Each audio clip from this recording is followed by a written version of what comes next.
Thank you. Good afternoon. Today I'm going to be talking about the development of the Fethullah Gülen movement as Turkish women who come to America experience it. My paper has changed significantly since the version that was printed in your packet, so sorry about that. My paper draws on friendships and observations of this community dating back to 1997 when I first met my first Turkish friend. We were Arabic students together at the University of Texas in Austin, and we studied together, and she was sort of my door into this community. So it's a great honor for me to talk about these Turkish ladies today. Despite the size and breadth of this community, little has actually been written in general about the women's side of the Gülen movement in Turkey in English, and still less has been written about their experiences in America.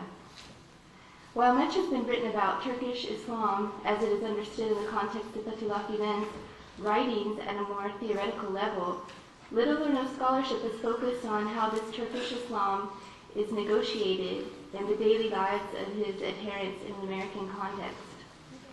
This paper seeks to fill this very interesting space of experience in the Gülen movement, those everyday life experiences of Turkish women living in America. There's a well-known quote taken from Fethullah Gülen's writings that most of you have probably become familiar with, which I'll read now, and it is, "Be so tolerant that your bosom becomes wide like the ocean. Become inspired with faith and love of human beings. Let there be no troubled souls to whom you do not offer a hand and about whom you remain unconcerned." This is the idea by which Gülen's adherents, women and men, orient their lives. This effort to be tolerant and expansive in thought is the essence behind Gülen's notion of a Turkish Islam. Women play a very, very important role in modeling Turkish Islam through the hospitality that they offer to their guests. Commenting on women's role in society, Gülen states, in my opinion, women and men should be the two sides of truth, like the two faces of a coin. Man without woman and woman without man cannot be. They were created together. Heaven is a real heaven when both are together. Man and woman complement each other. Our prophet, the Quran, and Quranic teachings don't take men and women as separate creatures. From this statement, we understand that women have an equally important role to play in modeling Turkish Islam through their actions. From this, we can conclude that when it comes to making the conscious decision to live abroad with the intention to engage in hizmet, or service to greater humanity, women play an equal role in shouldering the responsibility of the larger community's efforts at outreach and to engage in interfaith dialogue.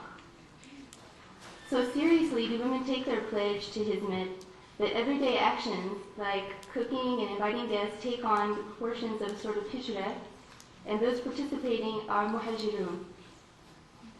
Though life abroad poses many difficulties and threatens to change Turkish cultural traditions, especially for those who have small children attending American schools, Turkish families look to the example of the Prophet Muhammad and Hazreti Khadija, who spent their life's fortune in providing for guests and sacrificed their own personal comforts for that of the larger community of Muslims and for the greater good of humanity. Before coming to the U.S., a number of Turkish women who follow Gülen's teachings have often spent a significant amount of time steeped in the principles of the hizmet community. Many women encounter Gülen for the first time at university through their friends and in study circles. I'm using the word study circles a lot in this paper.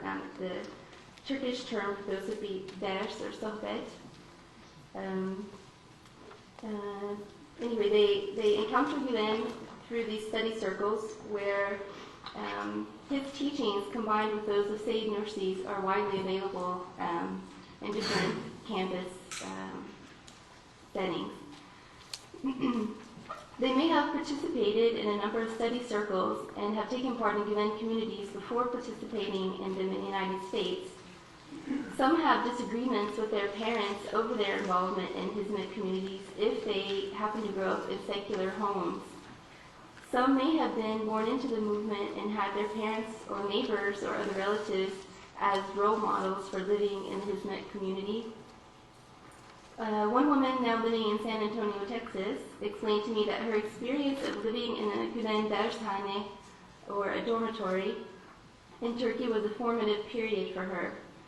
She explained that to live together in a dormitory with many other women was not easy. She compared her nefs, or ego, to an ice cube. She explained that living in the dershane was like throwing an ice cube into a swimming pool. Her experience is like that of many who join the movement. Individual egos melt into the larger community, into this larger notion of service.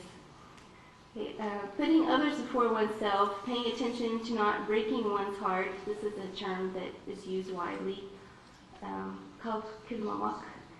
avoiding ghibet or gossip, form the core of essential beliefs for those who are members of the Hizmet community. The dershanes are places where Turkish women coming from all regions of Turkey put Gülen's conception of a tolerant Islam to the test.